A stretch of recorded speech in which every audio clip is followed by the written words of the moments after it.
আপনারা জানেন উপজেলা প্রশাসন আমতলীর উদ্যোগে আমরা নিত্য প্রয়োজনীয় যে পণ্য সামগ্রী পবিত্র রমজান মাস উপলক্ষে আমরা পৌরসভা চত্বরে ন্যায্য মূল্যে আমরা এটা বিক্রয়ের কার্যক্রম উদ্যোগ গ্রহণ করেছি।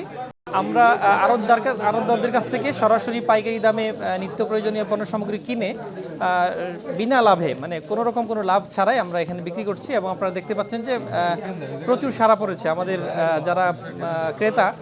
আমরা আসলে দিয়ে গুল পাচ্ছি না এমন একটা অবস্থা। আমরা সকালে যে খেজুর আনা হয়েছে খেজুর ইতিমধ্যে শেষ হয়ে গেছে, আমাদের অনেক মালামাল শেষ হয়ে যাচ্ছে, আমরা আবার আনাচ্ছি।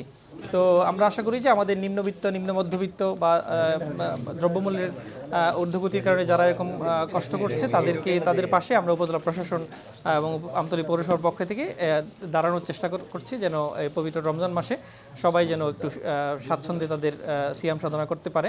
তো উপজেলা প্রশাসন এবং আমতলী পৌরসভার উদ্যোগে আমাদের সাথে বৈষম্য বিরোধী যে শিক্ষার্থীরা আছেন আমতলী উপজেলার, তারাও সার্বিক কার্যক্রমে সহযোগিতা করছেন। আমাদের এই কার্যক্রম পুরো রমজান মাসব্যাপী চলবে ইনশাআল্লাহ।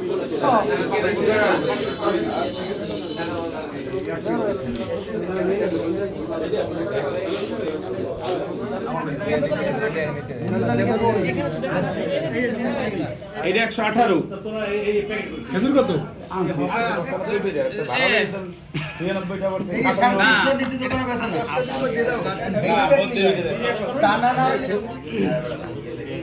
কাগজেরই লেখা